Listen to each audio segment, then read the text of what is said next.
Buenas tardes ya, ¿no? Buenas tardes a todos y a todas. Yo quisiera, antes de hacer esta presentación, agradecer la invitación, por cierto, a SOFOFA, agradecer la invitación a los presidentes de las centrales sindicales convocantes, no solamente de la mesa, sino también culpables de que hoy tengamos en esta mañana este auditorio prácticamente lleno. Un auditorio que normalmente está lleno. Yo soy un habitué de este auditorio, pero vengo a escuchar temas diferentes, temas de economía, en fin, normalmente de economía y de política. No pensé que esto se podía llenar cuando uno convocaba para hablar de temas vinculados a las relaciones laborales o derechamente a las relaciones entre empresarios y trabajadores, entre organizaciones gremiales empresariales y organizaciones sindicales. Así que me satisface mucho verlo de esta manera y ojalá esta costumbre se hiciera también mucho más habitual. Antes de subir acá, Segundo Staley me dijo, ¿qué diablo es eso de Kinenco? Me dijo, ¿por qué no explica? Dije, yo no voy a tener mucho tiempo de explicar, ¿no? Pero a propósito que aquí hay otra representante de Kinenco, del sindicato de Kinenco. No tenemos sindicato, pero está Andrea Togman, que es la economista jefa de Kinenco. Brevemente lo siguiente. En esa lámina ustedes pueden ver ahí algunas pequeñas fotografías que grafican las empresas vinculadas a este importante holding chileno, ¿no? Kinenco es una empresa, conserva el nombre de cuando fue fundada, el año 57, por Andrónico Luxica Alvaroa, y luego ha seguido esto funcionando y agrupando y representando una manera de hacer patria, una manera de hacer negocio, una manera de hacer país y una manera de dar empleo. Hoy Kinenco y sus empresas coligadas o empresas asociadas tienen una responsabilidad no menor, tienen la responsabilidad de 68.000 empleos directos. Y si uno piensa la manera en cómo se mueve la subcontratación o los trabajos eventuales, en fin, son bastante más. Tiene una presencia en términos de negocio en 119 países y, por cierto, también a propósito del sindicato, vinculados al quehacer de Kinenco y las empresas asociadas, hay cerca de 160 sindicatos, son 160 negociaciones colectivas, son 160 oportunidades en que los respectivos gerentes de recursos humanos o gerentes de relaciones laborales de cada una de las empresas vinculadas tienen la posibilidad de dialogar y de mejorar, por cierto, las expectativas y las condiciones sociolaborales de cada uno de esos 68.000 trabajadores. 68.000 a través de los 119 países que ya les mencioné. Pero también antes de pasar y decirles por qué estoy acá, quiero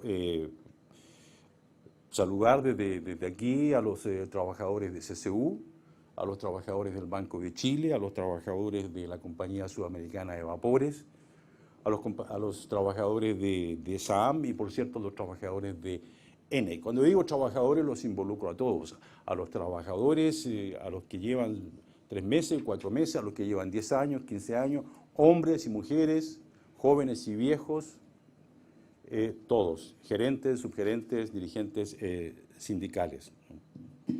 Bien. Mi intención es ocupar algunos minutos. Yo también quedé probablemente, tal como ustedes, muy motivado con lo que Jorge conversaba. Las buenas prácticas, quizás lo que yo desprendo de aquello es las buenas prácticas se pueden generar en empresas grandes, empresas medianas y en empresas pequeñas, por cierto. Las buenas prácticas dependen fundamentalmente de la voluntad con la cual uno hace cada una de las cosas que hacemos desde que abrimos los ojos en la mañana. Entonces, yo quiero fundamentalmente centrar lo que voy a decir en no más de cuatro ideas. Y la primera tiene que ver con algo que no está de moda. Algunos sostienen de que esto podría estar de moda, pero es algo que si hiciéramos una nube de palabras, saben que hay un software que hace una nube de palabras y al final te dice, bueno, Cuando ven esas palabras varias, una ensalada de palabras, y tienes unas que son más grandes que otras, esa es una nube de palabras. Hay un software con lo cual uno puede hacer aquello. Probablemente alguna de las, si hacemos esa nube, probablemente al final del día va a aparecer la palabra diálogo. Y diálogo es una de las cosas que a mí, desde mi función de gerente de relaciones laborales del Grupo Quiñenco, no tengo que ver con la gente que está en Quiñenco, que son cerca de 80 trabajadores aproximadamente, sino mi función es en una tarea permanente de diálogo y de cooperación, de coaching, si lo quieren, con cada uno de los gerentes y subgerentes de relaciones laborales de las empresas que mencioné anteriormente. Pero diálogo es precisamente una de las cosas que nos interesa de sobremanera subrayar y valorar. O sea, si es posible que conflictos como el que ha vivido Colombia por más de 50 años empiece a buscar una alternativa de solución, ¿cómo no va a ser posible ponerse de acuerdo en los procesos de negociación colectiva? ¿Cómo no va a ser posible que acá nos pongamos de acuerdo en aquellas cosas que son más vitales? Afortunadamente nosotros no hemos vivido por todo el drama que ha pasado Colombia, que pasó en su momento El Salvador, que pasó en Nicaragua. Pero bueno, hubo diálogo, fue un diálogo efectivo, no exento de críticas. Ustedes recordarán lo que pasó recientemente en el plebiscito que se hizo. El presidente Santos quiso plebiscitar aquello y resulta que aparece un voto negativo. El diálogo continúa y finalmente están en un proceso hoy día diferente. Entonces, mi intención es centrarme en aquello y ver cómo fortalecemos el diálogo. Tenía, como es tradicional en muchas PowerPoint, algunas fotos, en fin, para animar, cosas así. Pero prefiero dejar el texto y me tomé la libertad de subrayar en rojo algunos de los conceptos que a mí me interesa, más allá de lo que yo pueda verbalizar, me interesa que puedan ir quedando y sean de alguna manera algún aporte al trabajo después de las mesas que se van a constituir después de mediodía. O sea, indudablemente, como allá algunos aquí lo han señalado, nosotros somos parte y vivimos en un entorno que está permanentemente sometido a grandes y diversos cambios, ¿no? Y uno de esos cambios en las empresas es ver la manera en cómo vamos adaptando las relaciones laborales, cómo vamos modificando aquello que es necesario modificar por el ingreso de nuevas tecnologías o porque la capacidad de los trabajadores va mutando, porque hay más trabajadores jóvenes, etc. Hay una necesidad de adaptarse permanentemente y es una de las características de la sociedad de la cual todos somos parte, ¿no? Y ese proceso de adaptación, por cierto, requiere de participación y de compromiso. ¿Entre quiénes? En este caso, entre sindicatos y empresas, entre trabajadores y empleadores, entre trabajadores o empresarios. Yo escuché en la mañana que bueno, hay gente que le gusta denominar a los trabajadores como colaboradores. Yo no me niego a eso, pero prefiero usar el concepto un poco más tradicional y me refiero al capital humano como trabajadores, ¿no?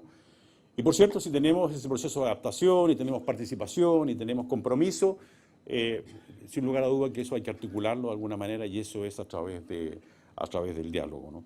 También acá se señalaba desde el primer panel de que existe a veces la idea o la tentación de que hay diversos problemas de entendimiento entre trabajadores y empresarios, entre sindicatos y empresa, ¿no?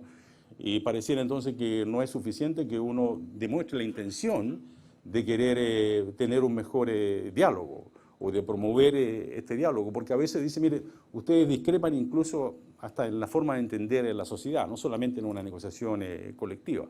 Dicho eso, entonces uno dice, bueno, el punto es qué tipo de diálogo es el que realmente se necesita y qué tipo de diálogo demandan las partes y fundamentalmente, ¿para qué? O sea, ¿para qué queremos hacer un diálogo? Colombia lo hace porque busca la paz, así como otros países también lo han realizado. Pero ¿qué tipo de diálogo es el que nosotros necesitamos en las empresas del Chile actual? Y fundamentalmente, ¿para qué? Yo quisiera hacer una precisión también en esto, que cuando hablamos de relaciones laborales, por lo menos desde nuestra perspectiva de Quiñenco, estamos hablando de construir capital humano, que es un concepto que también se dijo me parece que en el primer panel. Capital humano o factor humano, como ustedes deseen recibirlo, ¿no? Entonces, dicho esto, me parece que lo que demanda es reflexionar sobre las exigencias actuales de la misión empresarial, por una parte, y por cierto también de las relaciones laborales, para atender estas relaciones laborales como un proceso más que como un producto. Por ahí probablemente lo que ha pasado en este último tiempo en Chile es que las relaciones laborales se han enfrentado más como el producto de algo y no como un proceso, no se le ha dado el carácter de un proceso. Y eso no es menor, porque si uno distingue entre proceso y producto, la idea del proceso en las relaciones laborales tiene que ver con identificar, bueno, si nos damos el proceso, si creamos una mesa de diálogo, cuáles son los temas que van a estar en esa mesa. Y hay un tema que, por cierto, es de suyo importante, que es el de la productividad. Nosotros tenemos serias dificultades en general Chile, serias dificultades para aumentar la productividad y de esa manera tener acceso a mejores ingresos, mejores salarios, mejores condiciones. Pero es un debate que hay que realizarlo, por cierto, el de la productividad para ver cómo articular todos los elementos que están relacionados con ella, ¿no? Jorge lo comentaba, o se desprende, o yo desprendí de algunas cosas que él iba a señalarlo, que es importante el diálogo, la conversación. Y el diálogo, como ustedes saben, es una de las acciones, una de las conversaciones que tenemos los humanos más comunes y poderosas. Podemos hacer mucho, desde establecer la paz hasta ver cómo terminamos con un proceso de negociación colectiva. Pero a su vez es una de las más complicadas, fundamentalmente porque exige o demanda a los actores involucrados en ese diálogo dejar de lado algunas certezas o dejar de lado algunos puntos que uno dice, estos son intransables. Cuando se generan esos temas intransables, el diálogo, por cierto, que se va a complicar más. El respeto en ese diálogo es algo que nosotros desde nuestra posición, desde Quiñenco, valoramos y nos esforzamos por promover. O sea, buscamos un diálogo que sea inclusivo, un diálogo que sea capaz de resolver los problemas por los cuales uno conversa, pero en un ambiente de respeto, fundamentalmente.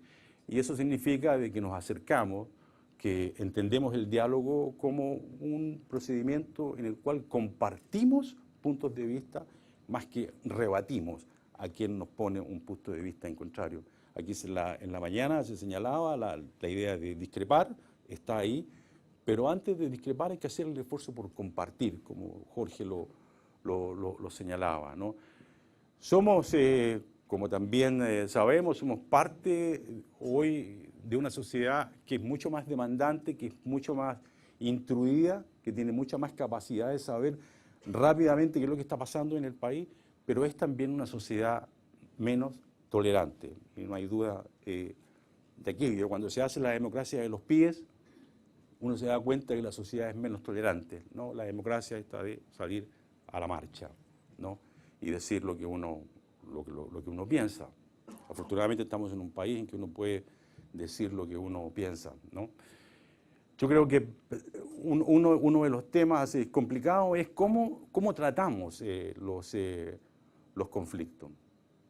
Es una sociedad menos tolerante, eso nos lleva muchas veces a tener que aceptar el que existe el conflicto. Y a veces negamos o intentamos negar ese conflicto. Y a mí me parece personalmente que es un error. Los desacuerdos, los desencuentros, no son ni buenos ni malos per se, no son ni buenos ni malos por sí solos. Todo depende de la capacidad con la que uno, el que dialoga, de los que conversan, se manejen, ¿no? Todo depende de cómo se enfrente este conflicto. Y en esto lo que nosotros intentamos hacer es acercarnos a resolver un conflicto sin la idea de ganar desde ya, sino fundamentalmente con el ánimo de entendernos.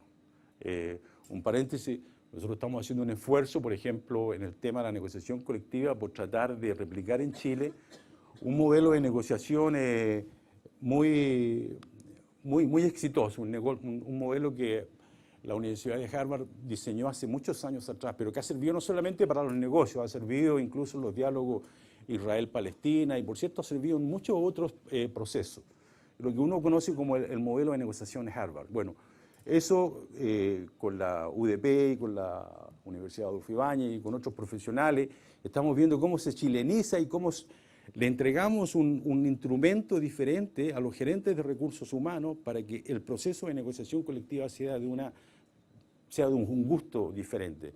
Y queremos hacer esa experiencia con los gerentes de recursos humanos y también con los dirigentes sindicales de cada una de las empresas vinculadas al Grupo Quiñenco. Me parece también oportuno volver a señalar el concepto de buenas prácticas laborales. No me extiendo mucho en aquello, simplemente me quedo con lo que Jorge nos demostraba. Es decir, ese tipo de buenas prácticas sí, es lo que nosotros debiéramos hacer el esfuerzo por multiplicar. No tengo duda que en su empresa, la de Jorge, y en muchas otras en pequeñas empresas, y por cierto en grandes empresas como Walmart, como Banco Chile, como CCU y otras tantas, hay una multiplicidad de buenas prácticas laborales.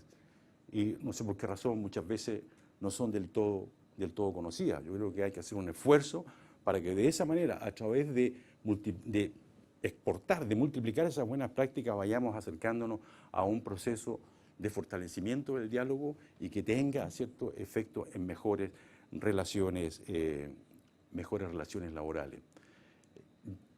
Diálogo social, aquí está el Fabio Beltranú, que es el director regional de la oficina de la OIT para el Cono Sur. Diálogo social es lo que yo intenté de alguna manera tratar de explicar que es una de nuestras prioridades, no solamente el diálogo, sino con apellido, el diálogo social, el diálogo que incluye el factor humano, al capital financiero, como decía en un momento Oscar, y el capital humano. Después, la segunda idea que a mí se me ocurrió tiene que ver, no es ninguna ocurrencia tampoco tan espectacular, pero yo pensé que podía ser útil empezar y reafirmar el concepto del diálogo y del diálogo social. Y lo segundo tiene que ver con confianza. ¿Hasta qué punto en realidad cuando conversamos, cuando dialogamos, cuando intercambiamos ideas sobre confianza, estamos realmente queriendo confiar en alguien, ¿no? Eso de que uno dice, bueno, tenemos problemas en la empresa, estamos durmiendo con el enemigo. No sé, ¿dónde está el enemigo? O sea, el tema de la confianza en Chile es una cosa tremenda, pero no solamente en Chile, es un problema, es un déficit que tenemos como sociedad en términos generales, ¿no? No confiamos en el que está al lado, por diversas razones. Eso ha ido creciendo y a mí me parece que de alguna manera hay que asumir esa tarea en conjunto, como los chilenos hemos asumido muchas otras tareas importantes, la construcción de un proceso democrático, hoy la construcción de la confianza para poder llegar a tener empresas sustentables, empresas sostenibles, no va a ser fácil si no mejoramos, si no fortalecemos y si no construimos una mejor confianza. Y para esto, para la confianza, desde mi punto de vista, modestamente, yo creo que no hay mejor cosa que adoptar, por ejemplo, la definición o el concepto de diálogo social que nos propone OIT. En el caso nuestro de Quiñenco, además de adoptar el concepto de diálogo social promovido por Naciones Unidas a través de la OIT, consideramos que es también una herramienta, es una ayuda que nos permita tener un mejor gobierno corporativo. ¿Por qué? Porque este diálogo social que promueve la OIT, ¿cierto?, incluye diversas formas de negociación, de consultas, información entre empleadores y trabajadores, ¿no? Además, lo vemos nosotros como un medio para alcanzar objetivos económicos y sociales. Visto así, nos parece que el diálogo social que nosotros conocemos desde la experiencia de la OIT, nos dice de que es la antesala a lo que hemos conocido como responsabilidad social empresarial. Y por lo tanto, ese tipo de diálogo nos permite afirmar que es la razón también de que un buen clima laboral debe sostenerse básica y fundamentalmente en la construcción de confianza. Es poco probable pensar en un muy buen clima laboral si la confianza está por debajo de la alfombra.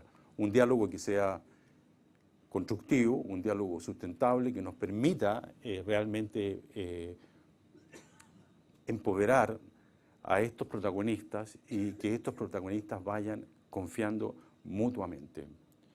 En este contexto de lo que pensamos del diálogo social y de lo que pensamos de la confianza, es donde nosotros intentamos hacer nuestro aporte a que el mercado laboral chileno tenga mejores relaciones laborales, ¿no? Somos partidarios de las alianzas instrumentales, de los acuerdos marcos, ¿no? Porque sabemos, porque la experiencia lo indica a nivel internacional y en Chile también, que estas alianzas permiten instalar aquellos temas sobre los cuales no siempre tenemos la inmediata voluntad de discutir. Pero cuando proponemos de esto de Quiñenco, que por cierto es un gran conglomerado, ¿no? Lo hacemos pensando en que cada una de las empresas, dependiendo de la identidad que se construyen, de la visión y su misión, lo construyan a su manera, ¿no? No necesariamente como nosotros estamos pensando esto. Quiero decir que Quiñenco no tenía una gerencia de relaciones laborales.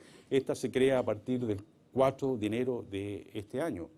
El presidente de Quiñenco estimó que era importante que las empresas puedan ser útiles en el contexto económico-social, pero también en el contexto socioeconómico.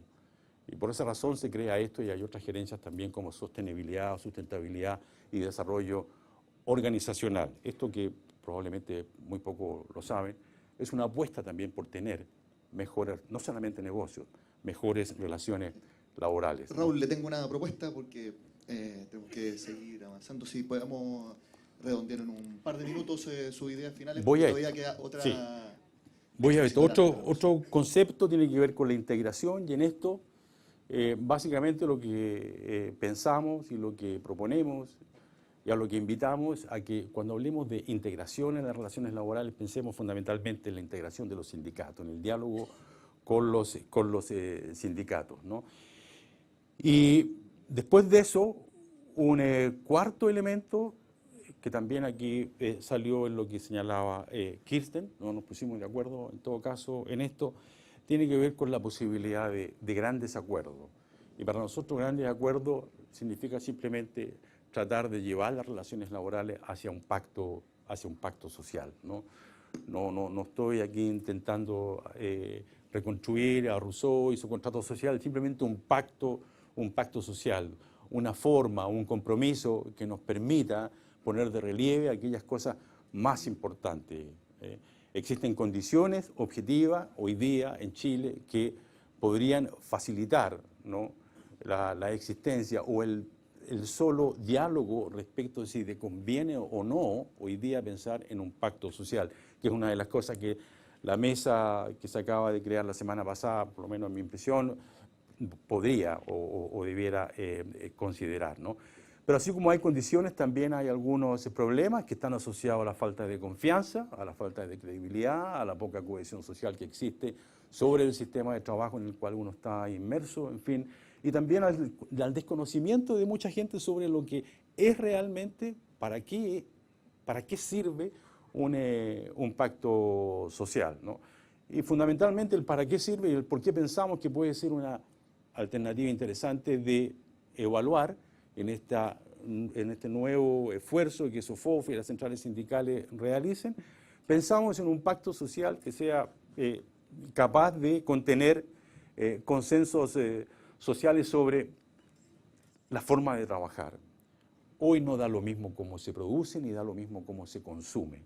Por tanto, es importante pensar en un pacto que a nosotros nos diga, bueno, esta es la forma más decente de trabajar, esta es la forma más decente de producir, ¿no? Es la forma más decente de vivir y de participar en la sociedad. Y eso va asociado como lo explicaba antes Jorge, a tener preocupación por los trabajadores, preocupación por el trabajo fundamentalmente. Entonces, les agradezco de verdad esta posibilidad que nos da no solamente a mí como Raúl Requena, sino la posibilidad que le brindan a Quiñenco de poder expresar y de poder comentarles por qué estamos vivamente interesados en seguir apoyando este tipo de esfuerzos, fundamentalmente porque creemos vivamente en el diálogo y en el diálogo social, alentamos fuertemente la posibilidad de que la confianza se vaya cada vez más fortaleciendo, porque creemos en la importancia y en la existencia del sindicalismo, y porque estamos seguros que es posible, con voluntad y con una renovada confianza,